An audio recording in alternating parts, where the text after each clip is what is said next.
All right, we back again. Comments. Reading some comments from some of the most recent videos. We didn't do one last week, all right? But I'm back with them. I said I was gonna try and do them every week, but here we are, okay? So this week has kind of been an exciting week because some news has been coming out in regards to the One Piece episode 1000. Like something special is happening for that. I'm hearing a lot of rumors about a movie announcement, but also the One Piece live action Netflix cast was announced. So I made videos about that before. I made a video recently talking about my, how I feel about the cast, etc. The link will be in the description down below, but it's a lot of One Piece stuff going on, right? So it's been a cool week when it comes to One Piece information and just rallying around the series and just people talking about how much they love it. But anyway, let's get to the comments. I appreciate y'all. Don't stop commenting. Let's go. Rakatima Seika says, I was skeptical at first, but man, I feel like they fucking nailed the cast. This isn't some Dragon Ball mid-2000s cash grab movie. It really feels like they put a lot of thought and work into selecting these actors. I know some of my Brazilian homies wish that Luffy was a Brazilian actor, but I feel like this dude will definitely bring that Luffy energy and spirit into it. Now we just gotta wait and see if they nail the script and of course the animation of super cartoony looking shit like Luffy stretching. So that's the major thing. This guy, he seems like he has the energy to play Luffy, but Luffy in manga anime form transitioning to live action could be very cringe. I hope that isn't the case. I really hope they nail it with the stretching and Zoro having 3 swords, a sword in his mouth. I hope so.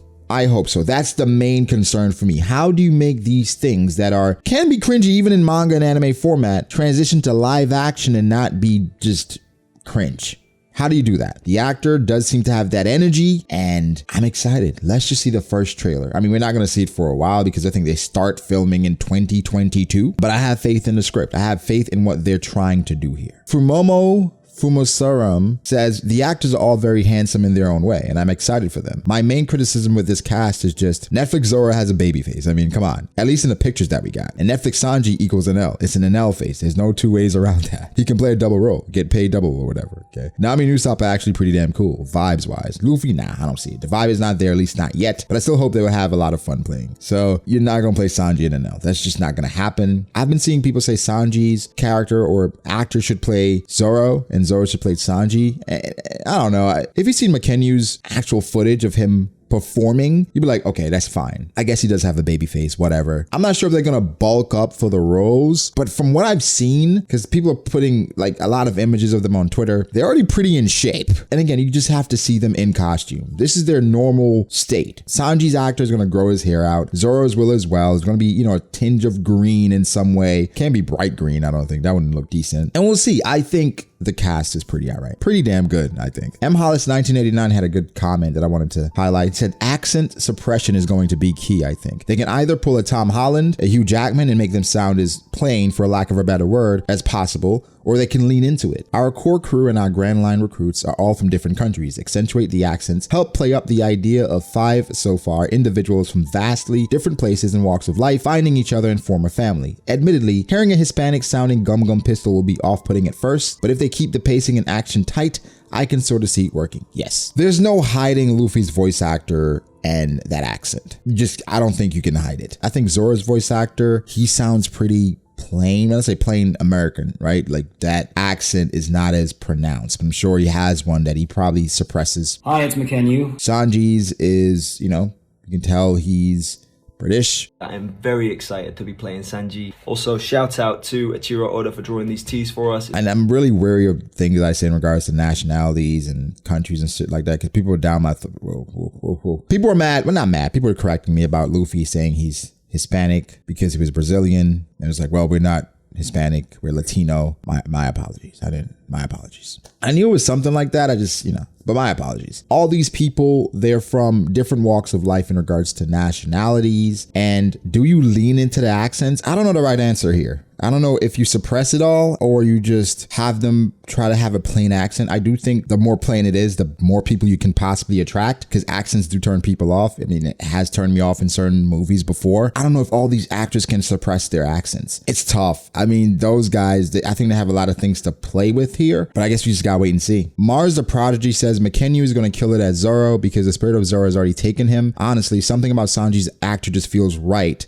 Honestly, Luffy's the only questionable one. I feel like McKennu is going to kill Zoro in regards to that role. I think Sanji's actor. It feels like the perfect choice. Nami's is good. Usopp's is pretty good. Luffy's the only one, and that's the most important one because he's the main character. Enough of the live action stuff. Let's get to some other comments. This is when I asked everyone when I did the right hands video about which right hand is most like you in regards to personality based on what we know, and just, you know, somebody that you relate to. And also, would you rather be a right hand or a pirate captain? What's surprising to me, and this has been a shift, I'm not sure if it's because of the times, the generation, whatever, more people are okay with being the right hand as opposed to being the captain. Like, I was shocked at how overwhelming it was where people were like, yeah, I'd rather be a right hand as opposed to being a captain. Where in regards to leadership though, we all know typically in those roles, you can kind of discern who's a natural born leader. I do think leadership is scary. And so a lot of people kind of shy away from that and say, well, I'll be the person to support you and help you get to where you need to get to. I even said that I'd probably rather be a right hand, but in all honesty, in most cases in places that I've been to, I haven't wanted to be the leader. I haven't wanted to be in control or the person at the forefront, and I've been voted into those roles and I've been cast into those roles. I'm like, I don't want to be this. Then I end up doing a pretty good job.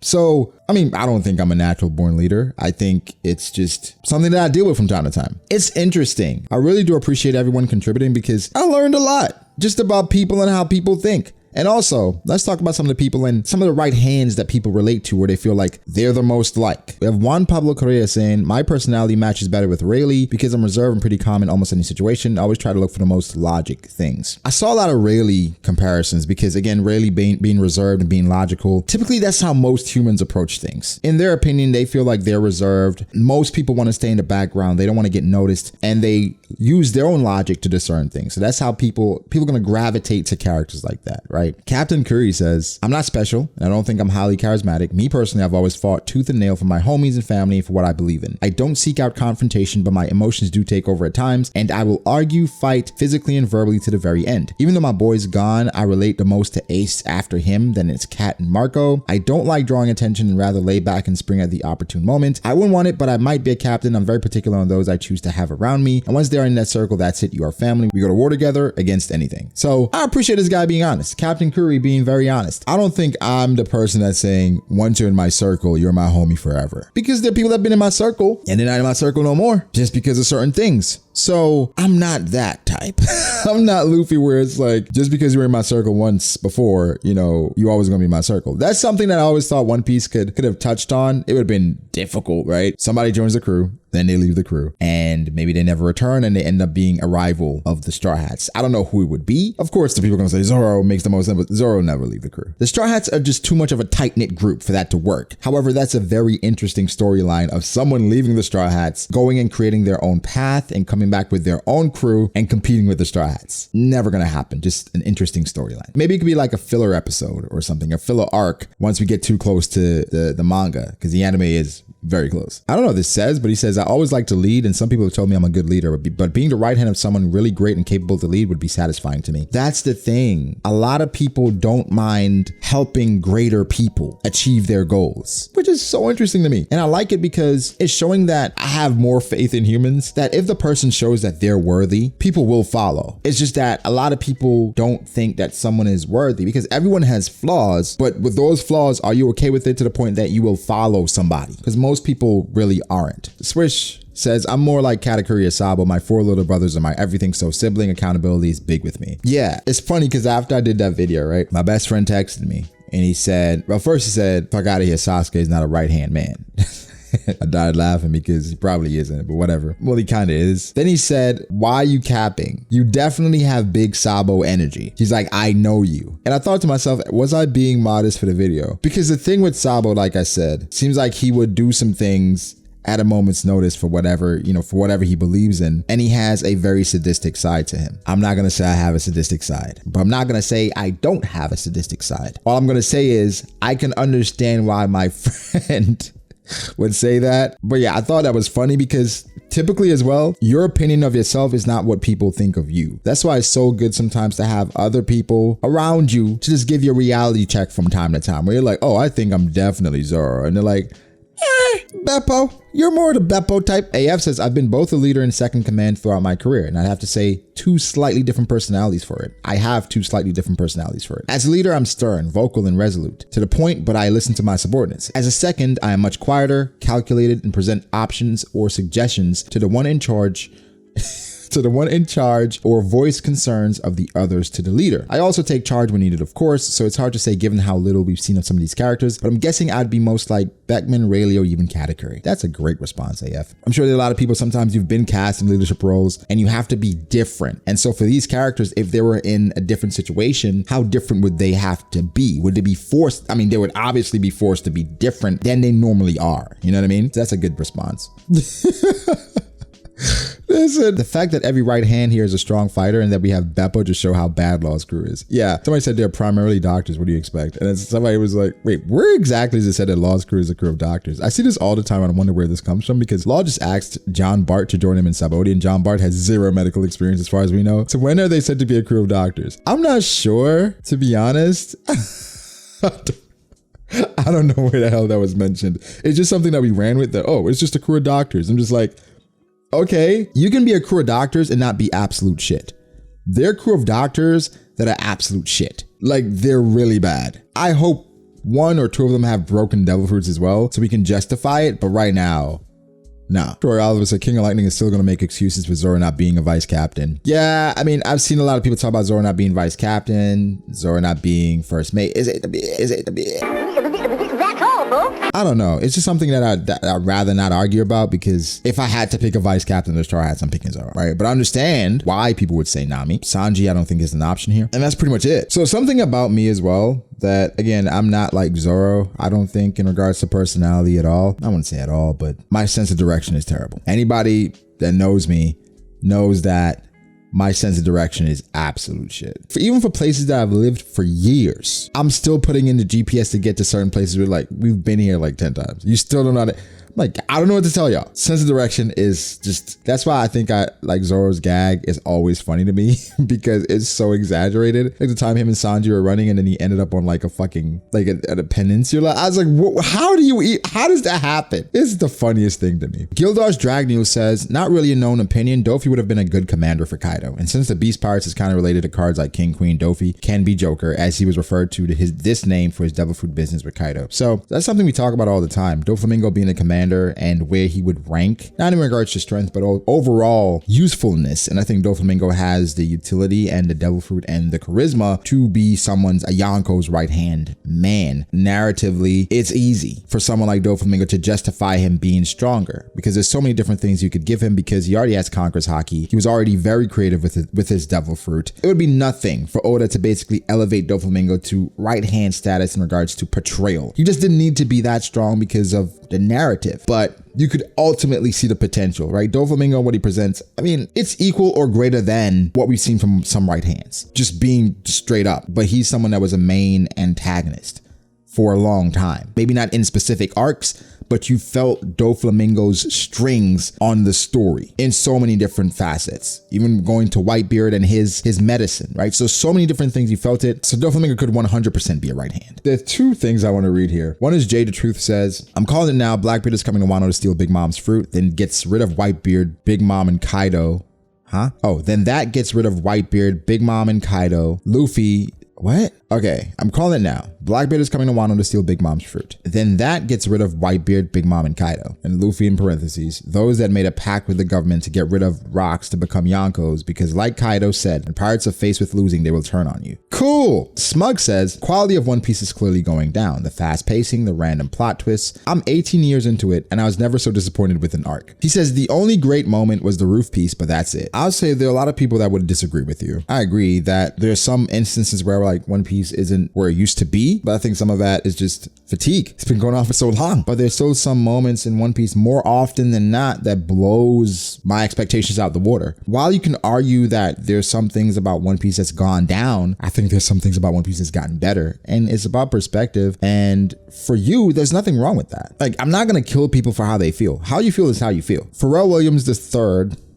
says, yo, my God, how you going to disrespect Brook like that? He's not weak. In all honesty, we actually haven't seen him fight at all. But I would love to see Brook face off and protect Robin and maybe have Jinbei show up and help. He's also on that floor to protect Robin. So yes, Brook is not weak. I agree with you. He's not weak, but Brook is not that strong. He is not that strong. Remember, him and Carrot got bodied by Perospero. And Perospero, he is a commander for Big Mom for all intents and purposes. But Brook is not fighting an elite or beating an elite of the world government. He's just not on that level. So as much as I like Brook, it's just I'm not gonna force it and say Brook should be, no, especially two of them, no way. If Jinbei comes, then I feel better about it because Brook could definitely fight the long arm guy and then Jinbei could fight that shorter guy. But even then, I think Jinbei can't beat those guys or beat that guy, but it'd be a much better chance. So it's not disrespecting Brook, it's just acknowledging, hey, this threat has to be past Brook for it to be a threat. You know what I'm saying? Stress being said, this is a crime that they really put Second Fleet Shiryu instead of First Mate First Ship Commander Burgess. So that's always been a thing where Burgess has always been, a lot of people felt like Burgess was Blackbeard's right hand. I always thought that Burgess did not fit the aesthetic of a right hand, in my opinion. Just going into it, you would assume that Blackbeard, he had his right hand, and his right hand is somebody that joined early, that they have a rapport, but Blackbeard's crew is not typical. Nothing about Blackbeard is normal. So for him even having Aokiji under him, I think Shiryu always made the most sense because swordsman, demeanor, just the air about him feels like he's somebody that would be the second strongest or be the right hand. People talking about it as well, Sanji's eyebrow changing, and like that is something that wasn't as noticeable, but the more you read the chapter, you're like, oh shit, Sanji's eyebrows changed. And the whole purpose behind that is to show that Sanji has changed and he has become augmented like his sibling. So Oda and attention to detail, you gotta love it. Faye says, what if Sanji didn't really physically hurt the woman, but unleashed a bit of Conqueror's haki subconsciously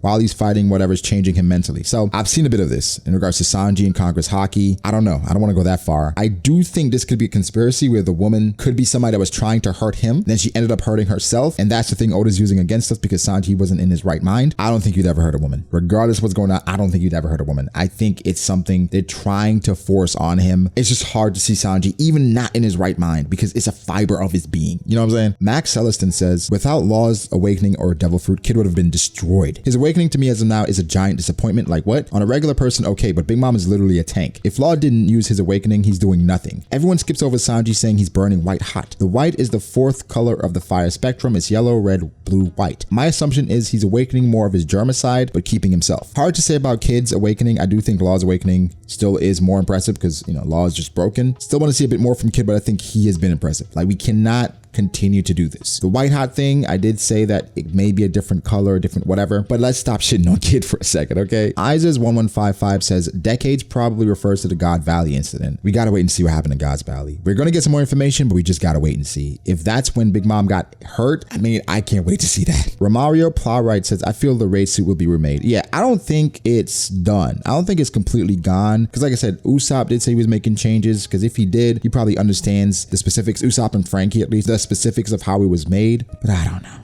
All right, this is probably the last one, man. Capital_Steve says, I'm extremely underwhelmed by Big Mom's performance against Kid and Law. Like, why the fuck are they even still alive or conscious? Big Mom as an emperor has had so many years of hype around her strength by being an emperor, yet she can't fucking obliterate Kid and Law. I don't care if she's been holding back. Why the fuck is she holding back this much? She should have instantly one-shotted them by now. At this point, I don't even know if Big Mom can hang with the tail beats from Naruto.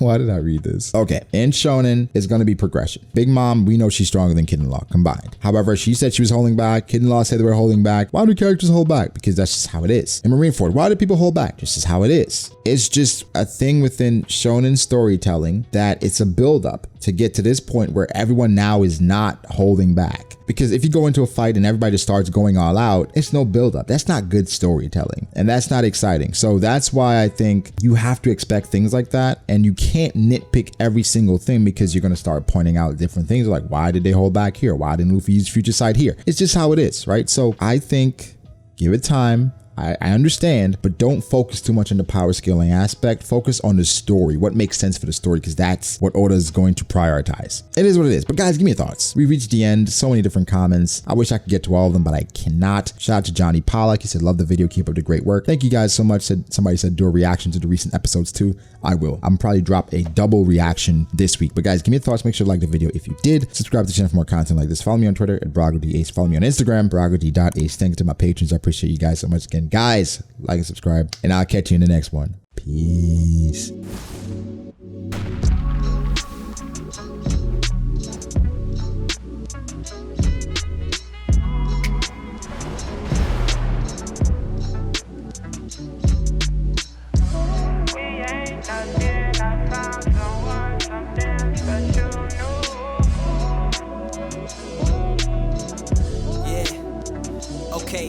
start doubting me, I felt lost. I rewrite it.